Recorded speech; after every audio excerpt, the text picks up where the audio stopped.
में श्री कृष्ण के उत्तर में विभिन्न रूप शामिल हैं, सामाजिक, व्यक्तिगत, लौकिक और अंततः आध्यात्मिक। किसी भी समस्या से हर तरह से निस्तारना है, क्योंकि हमारी कठिनाइयाँ हमारी संभावनाओं की गहराई से पैदा होती हैं।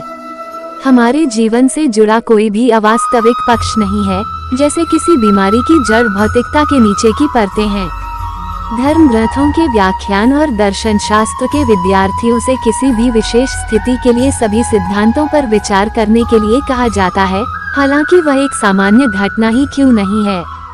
एक छोटी सी घटना एक वैश्विक घटना है, हालांकि यह आम धारणा के लिए एक बहुत ही महत्वपूर्ण, अर्थहीन बात हो सकती है। लेकिन कोई भी चीज इतनी समान नहीं होती जितनी ऊपर से दिखाई देती है।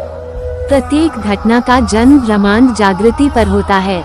हमें बताया गया है कि इस दुनिया में रहस्य जैसी कोई चीज नहीं है, सब कुछ सार्वजनिक, खुला और सामान्य है। किसी भी घटना को अलग अलग नजरिए से देखा जाता है। अधिकतर हम युवाओं का अविवाहित अध्ययन करने की इच्छा रखते हैं। हम विषयों का अध्ययन करते हैं, उदाहरण के लिए राजनीतिक संदर्भ से, और उनके वर्णन से केवल एक ही दृष्टिकोण से करते हैं, जैसे कि अध्ययन के बारे में और कुछ नहीं है। समाजशास्त्र और मनोविज्ञान के छात्र फिर से केवल अपने दृष्टिकोण से विचार करते हैं। कुछ और लोग भी हैं जो धार्मिक हैं, जो हर चीज की धार्मिक व्याख्या करते हैं, इत्यादि। जैसे कि किसी के बारे में और कुछ भी नहीं है। समाजशास्त्र और मनोविज्ञान के छात्र फिर से केवल अपने दृष्टिकोण से विचार करते हैं। कुछ और लोग भी हैं जो धार्मिक हैं, जो हर चीज की धार्मिक व्याख्या करते हैं, इत्यादि। जैसे कि किसी के बारे में और कुछ भी नहीं है। समाजशास्त्र और मनोविज्ञान के छात्र फिर से केवल अपने दृष्टिकोण से विचार करते हैं।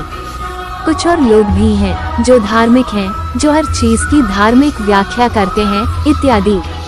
इसमें कोई संदेह नहीं है कि एक वस्तुनिष्ठ ब्रह्मांड है।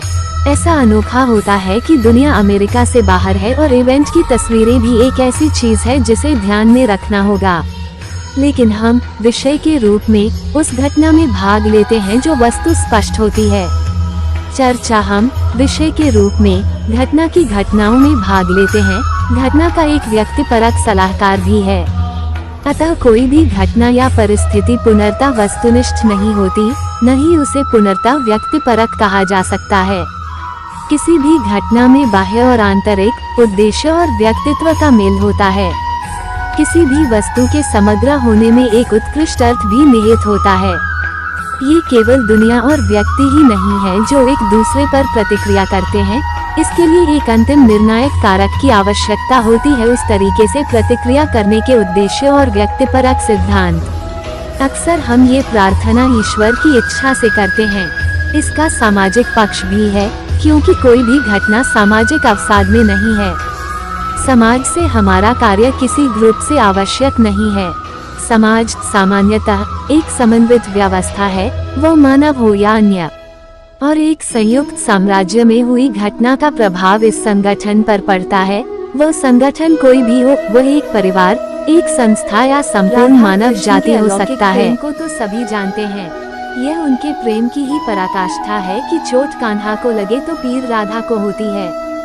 पुराणों में श्री राधा रानी को कृष्ण की शाश्वत जीवन संगिनी कहा जाता है। लेकिन क्या आप जानते कि इस प्रेम की शुरुआत धरती पर कब और कहां से हुई? श्री राधा रानी की कान्हा से पहली मुलाकात तब हुई थी जब वह स्वयं 11 महीने की थी। तब श्री कृष्ण महज एक दिन के थे। उस समय उनका जन्मोत्सव मनाया जा रहा था। कहा जाता है कि उस समय राधा जी अपनी माँ कीर्ति के साथ नंदगांव आई थी। तब वह अपनी माता की गोद में थी और कन्हैया पालने में। गर्ग संहिता में उल्लेख मिलता है कि जन्मोत्सव के बाद कान्हा दूसरी बार राधा जी से तब मिले तब वह अपने पिता नंद बाबा के भांडीर वन से गुजर रहे थे। कहा जाता है कि उसी समय नंद बाबा जी के सामने एक दिव्य ज्योति प्रकट हुई। बताया जाता है कि जो स्वयं श्री राधा रानी थी, उन्होंने नंद बाबा से कहा कि वो कन्हैया को उन्हें दे दें। तब नंद बाबा ने कान्हा जी को राधा रानी की गोद में डाल दिया। कहा जाता है कि यह मुलाकात लौकिक नहीं बल्कि अलौकिक थी। कथा के अनुसार जब नंद बाबा ने राधा जी की गोद में कन्हैया को सौंपा तब कान्हा ने अपना बाल रूप त्याग दिया।